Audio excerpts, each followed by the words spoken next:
Many uninformed people choose to argue in this fashion, but I'm going to show you there's a very simple case that can be made. I might take a little bit longer going through it, but you could make the case in a few minutes. So there's a three-step process to this argument. Okay, it's a scientific case arguing for the humanity of the unborn. The first thing is that the unborn is alive. Then we're going to look at the second step. It says the unborn is a separate individual, a distinct individual from the mother. And finally, we'll look at the unborn is a whole being, but not just a being, it is a human being. We know what kind of being it is, okay? Let's start with the first one. The unborn is alive. In fact, there's no period of non-life, okay? This is not like Frankenstein where you have a blob of dead cells or something and then you give it a spark of electricity and it becomes alive, okay? This isn't Mary Shelley's Frankenstein. This is a living sperm cell, a living egg cell coming together and forming a living zygote cell, the first cell that is you. You were once a zygote, okay? And we were just talking about this earlier. I know I'm using these scientific terms and it sounds a little degrading, like, that's a baby, not a fetus.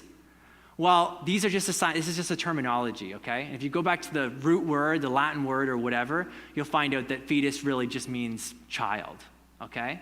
And so I'm not trying to be degrading. I'm just saying this is the scientific terminology. So there's no point. Biologically speaking, the unborn is always alive from the moment of conception. Okay, there's no period of non-life. If you consult any elementary school textbook, you'll find that there's actually a criteria for life. And if something is growing biologically, if it reacts to its environment, if it's using energy, if it's made of cells, and if it has the potential to reproduce, then it's alive. Okay, we teach elementary school children this. I'm not going too fast for anyone here, right? Another way you know something's alive is that you can kill it. If it can be killed, then you know it was alive. And in fact, abortion kills something. So since something dies in the procedure, that's the problem. It's growing, right? You got to get rid of this thing. And so they go have an abortion procedure which kills it. So, I killed that bug. All right, so it's alive. That was easy, right? Let's get a little more complicated here. The unborn is also a separate individual being. Now, this is a very common response you hear. It actually has a title. It's called the personal autonomy argument. When you're talking with someone, they may give you this argument for the pro-choice position. They'll say, a woman should have the right to do whatever she wants with her own body.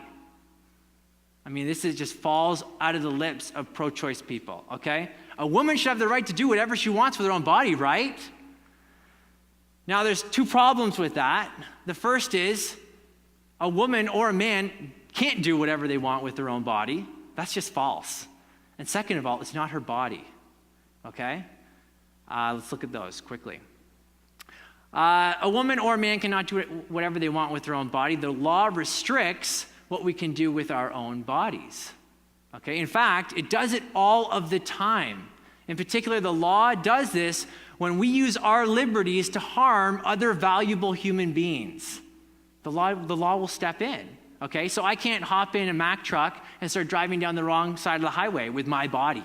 I can do whatever I want. If I get pulled over, hey cop, try pulling that one. Or just speed down the highway. I'm doing whatever I want with my own body. You can't give me a ticket. What if I started walking in a crowd, swinging my arms? I can't do it. And so here's the question. If someone says to you, women should have the right to do whatever they want with their own body, what you need to ask is a question. Questions are really important. When can the law restrict what we do with our bodies? When does the law restrict? We know it does, but when does it restrict? The answer is when we're a threat, when our body is a threat to another valuable human being. And that's precisely what we're talking about. And that leads to the next problem, right? I can do whatever I want with my body. But is it her body? Absolutely not. Think about this for a minute. The unborn has features associated with its own body, like its gender, okay? So female carrying a male child Well, the male child has male reproductive organs. They're not hers, they're his, okay? And that should seem obvious. The baby can have its own blood type. The baby can has its own central nervous system, has its own brain, has its own heart, has its own heartbeat, has its own, what I would call, genetic fingerprint. What's a genetic fingerprint? Well, a unique genetic fingerprint would be the DNA. You get 23 chromosomes from dad, you get 23 chromosomes from mom. When they come together, the individual has 46 chromosomes. And they're unique unless you have an identical twin. Which, by the way, they have different, this is weird, they have different fingerprints. Same genetic makeup, but literal fingerprints, I'm not talking about genetic, literal fingerprints, identical twins don't have the same fingerprints. Can't figure that one out. So DNA is not everything. So the zygote is different. That first cell is different from all the cells in the woman's body. In fact, you could take her skin cells, you could take any one of her organ cells, and they would have her 46 chromosomes. But if you go to the zygote and you look at their chromosomes, they're different, okay? And so we're not talking about the same body here. We're talking about two different people, two different genetic fingerprints. So the unborn is distinct. They're separate. They're individual, okay? They're alive and they're distinct. But what kind of being are they? Anyways, you know, my wife could go into labor right here. And I'm wondering if it's a boy or a girl. No, I actually know it's a girl, I think. We're 85% sure it's a girl. But what I'm not wondering about is if it's human, right?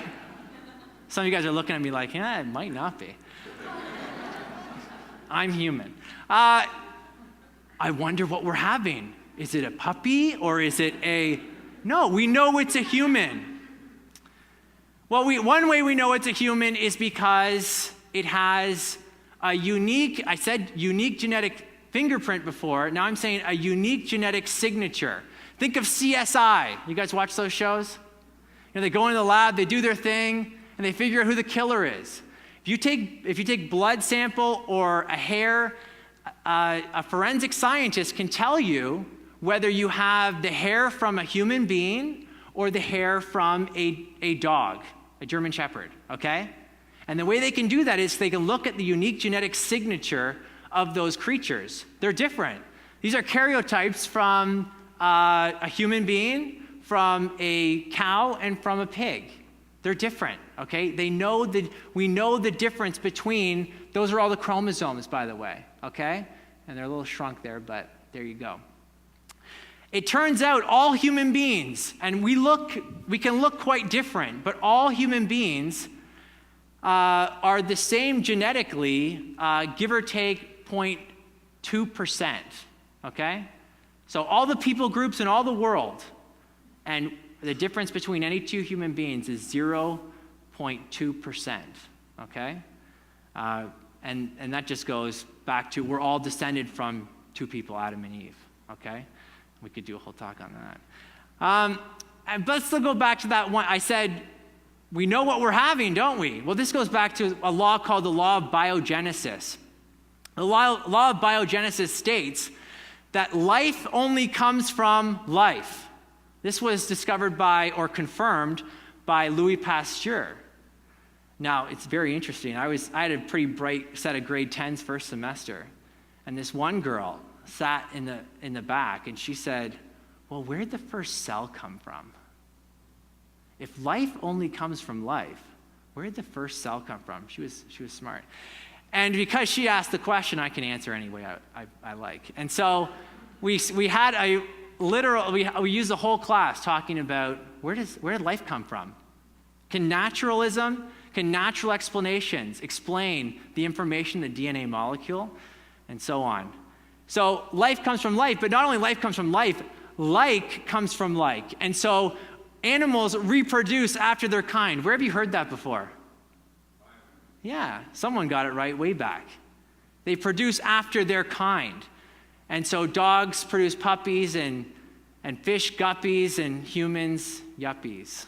I don't know, that's not my joke. I got that from someone else. All right, so this is not news to anyone, okay? And this isn't pro-lifers cherry-picking what scientific facts we want to look at.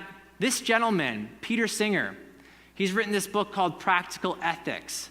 He is in favor of elective abortion. If you read his book, he's in favor of infanticide. He believes that you can kill your newborn child up to 30 days after it's born. Now, here's the thing. He's actually consistent. He doesn't think that the change of location gives you value. He believes you get value from being self-aware.